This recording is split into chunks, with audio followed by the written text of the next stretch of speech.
¿Qué catalizadores podemos utilizar? Catalizadores metálicos, como el níquel, el cobre, paladio o platino. Las propiedades que tienen los catalizadores es que se recuperan luego de reaccionar. Son como las enzimas. En el caso de los catalizadores inorgánicos, no tienen tanta vida útil como en el caso de las enzimas que son catalizadores biológicos, porque con el tiempo se van envenenando y pierden poder catalítico. Bueno, el cobre es el que más se desactiva y el que mejor actividad tiene es el paladio, no el que mejor actividad tiene, el que menos se desactiva es el paladio. Una de las características que tienen que tener los catalizadores es que deben eliminarse fácilmente por filtrado, ¿sí? Porque si quedan solubles, nada podemos hacer para eliminarlos. Y bueno, son catalizadores metálicos. Si nosotros estamos consumiendo metales, no es bueno tampoco para la salud. El cobre lo que tiene es que al ser el que más se desactiva es porque se descompone más fácilmente, entonces deja trazas de eso en los productos y son prooxidantes, entonces nos va a ayudar a la oxidación de los lípidos. Bueno, y en la reacción, ¿cómo ocurre? El metal se une al carbono olefínico, que ya les voy a mostrar cómo es, capta un átomo de hidrógeno que está presente en el hidrógeno gaseoso, se obtiene el estado semihidrogenado, o sea que uno de los carbonos del doble enlace se hidrogena primero y después se hidrogena el segundo carbono del doble enlace y se obtiene el ácido graso saturado. Puede ocurrir que en este segundo proceso de hidrogenación del segundo enlace, o en vez de tomar un átomo de hidrógeno, el segundo carbono, tome el hidrógeno que se acaba de incorporar, entonces no queda el ácido graso saturado, entonces en este caso no ocurre la hidrogenación parcial y se pueden obtener en este caso isómeros cis o trans de acuerdo a cómo sea el proceso que ocurre en este momento. No es que va a haber mayor cantidad de cis o mayor cantidad de estos trans, ocurre la hidrogenación parcial, entonces es indistinta la cantidad de cis o trans que se produce. ¿Cómo ocurre la hidrogenación en sí? Tenemos el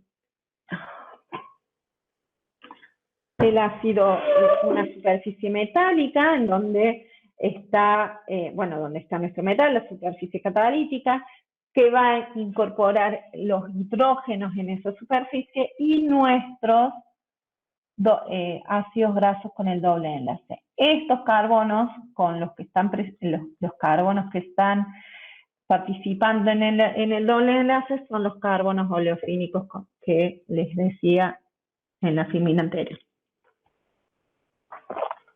Primero ocurre la primera etapa, en donde el hidrógeno, los electrones del doble enlace se unen al metal y el hidrógeno se incorpora en este carbono, entonces queda ya hidrogenado el primer carbono. Entonces después estos electrones que se habían unido al metal se unen con el segundo hidrógeno, los electrones que están uniendo al hidrógeno al metal, vuelven al metal. Estos son metales, o sea, recuerden que los metales tienen los electrones por la superficie del metal. Entonces ocurre la segunda etapa de hidrogenación. Y aquí ya obtenemos nuestro ácido graso saturado. ¿Cómo ocurre específicamente? para que lo vean mejor por las dudas. En este caso es un ejemplo que está mediado con un catalizador de níquel.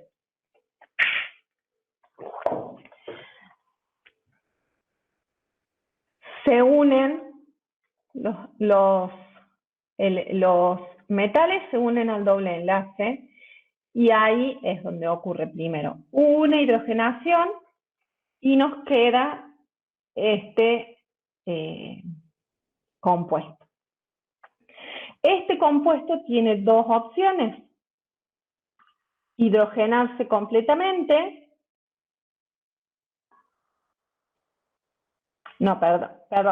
perder el hidrógeno y ahí queda de nuevo el doble enlace como estaba al inicio, pero al perder este hidrógeno, en este caso, este doble enlace que está acá puede moverse acá y esto gira en su propio eje, por lo tanto ahí es donde vamos a obtener o cis o trans, y si no, puede ocurrir la hidrogenación completa, en donde se vuelve a hidrogenar el segundo carbono y obtenemos el ácido graso hidrogeno. ¿Cómo vamos a saber o cómo podemos controlar que ocurra la hidrogenación completa y no que ocurra la hidrogenación parcial?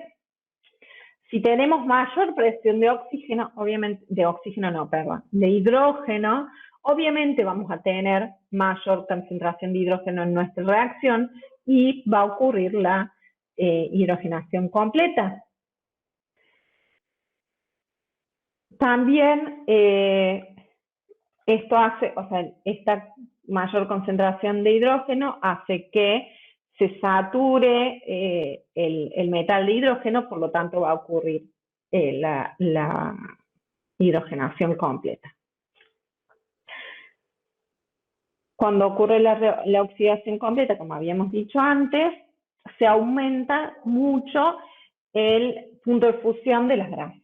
Pero bueno, eso se va controlando de acuerdo a lo que uno desea tener como aceite hidrogeno.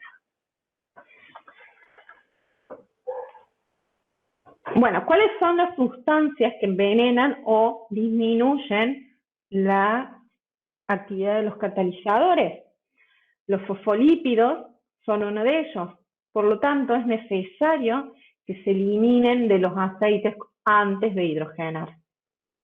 El agua también, y se debe eliminar del aceite y del hidrógeno. ¿Por qué? Porque al ser catalizadores metálicos, estos en agua se pueden oxidar y formar sales de ese metal. Entonces, ahí está la pérdida de poder catalítico de los catalizadores. Bueno, compuestos azufrados se tienen que eliminar porque también van a reaccionar con el metal y formar compuestos que no son deseados. Los jabones también se los debe eliminar porque al ser los jabones, ya lo vamos a ver también cómo es la formación de jabones en los aceites.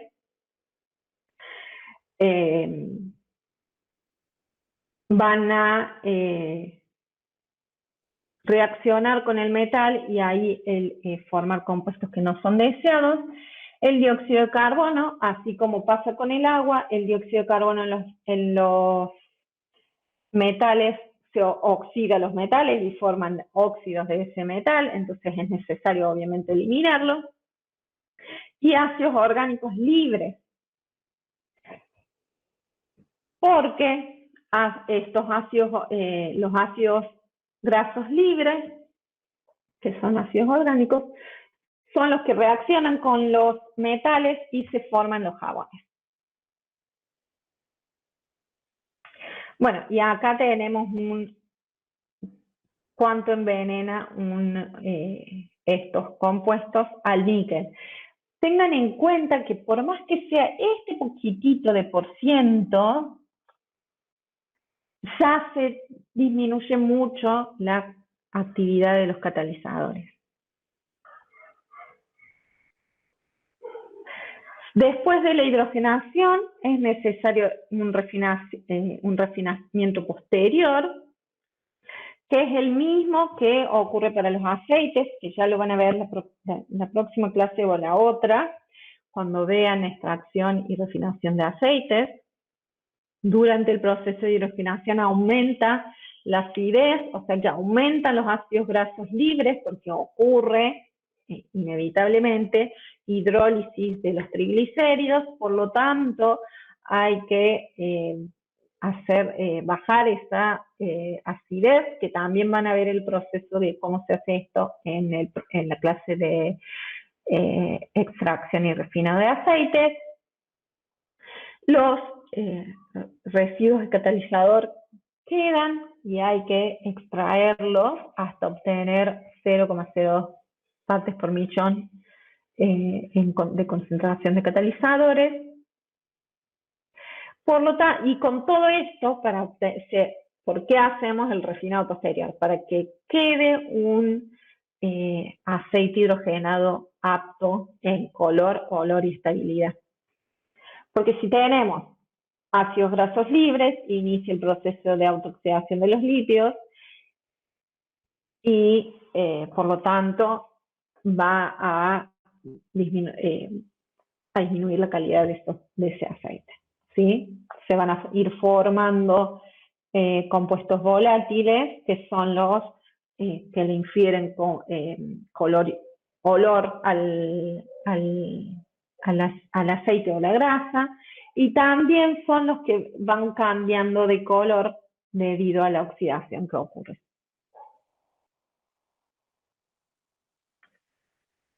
Oh, miren. Bueno, tenemos dos procesos de refinado. Perdón por esos valores que me quedaron ahí, ya los voy a sacar y les subo la filmina de nuevo. Dos procesos de refinado. Uno ocurre a una temperatura media, en donde ocurre el neutralizado, que es la eliminación de los ácidos grasos libres.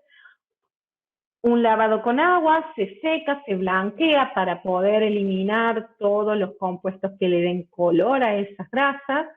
Se filtra y se deodoriza. Eso elimina todos los compuestos volátiles que le van a dar olor y sabor a las grasas. Esto lo van a ver detalladamente cuando vean extracción y refinado de aceites, porque es el mismo proceso que ocurre para el refinado de aceites. Si no, puede ser por un equipo de deodorización a alta temperatura, que no necesita el neutralizado y el lavado, ya que como estamos a altas temperaturas, los ácidos grasos libres se evaporan, ¿sí? Bueno, se destilan. Se hace un tratamiento con ácido cítrico para extraer los jabones y el catalizador residual, se seca, se blanquea y se filtra. Estos jabones residuales, bueno, no, ya les vamos a explicar cómo es. ¿Cuáles son? Estoy yendo muy rápido porque me parece que estoy yendo muy rápido. Bueno, ¿cuáles son los factores que afectan al proceso de la formación de los ácidos grasos trans? ¿Sí? En la hidrogenación se puede detener en cualquier momento. Si se saca la presión de hidrógeno, ya ahí podemos detener la hidrogenación. Entonces, si ocurre algo de eso, o porque tenemos mal nuestro proceso, o tenemos alguna falla durante nuestro proceso, puede disminuir la presión de hidrógeno, entonces la hidrogenación no va a ser completa. ¿Y cómo podemos controlar esta formación de ácidos grasos trans? No usar temperaturas mayores a 210 grados centígrados, usar una presión de hidrógeno de 5 bar, se recomienda entre 3 y 4 bar. ¿Cuál es? No tener una agitación muy fuerte, porque en esa agitación fuerte vamos incorporando oxígeno a nuestro medio de reacción, entonces ahí vamos a tener el problema de la oxidación de los lípidos antes de que se hidrogenen. Bueno, ver cuál es el catalizador que vamos a utilizar, cuál es el costo-beneficio de todos los catalizadores disponibles en el mercado. Obviamente la concentración de catalizador, que tenemos ahí que ver. Si utilizamos mucha cantidad de catalizador, después nos va a quedar mucho residuo de catalizador al finalizar la hidrogenación. Entonces, eso nos va a hacer que tengamos que hacer un mejor refinamiento. Hay que ver qué concentración de catalizador es la adecuada, de acuerdo al catalizador que nosotros elijamos. Y hay que evitar el envenenamiento de los catalizadores, porque cuando tenemos los catalizadores puros, se producen menos concentración de trans, porque son más selectivos a la formación de cis. Y en el caso de los catalizadores que están envenenados o que tienen contaminantes, bueno, ahí ya cuando ya vemos que se están produciendo muchas cantidades de ácidos grasos trans, hay que cambiar el catalizador. Porque a pesar de que los catalizadores se recuperan y se pueden volver a usar, con el tiempo y la cantidad de ciclos de uso que tienen, se van envenenando.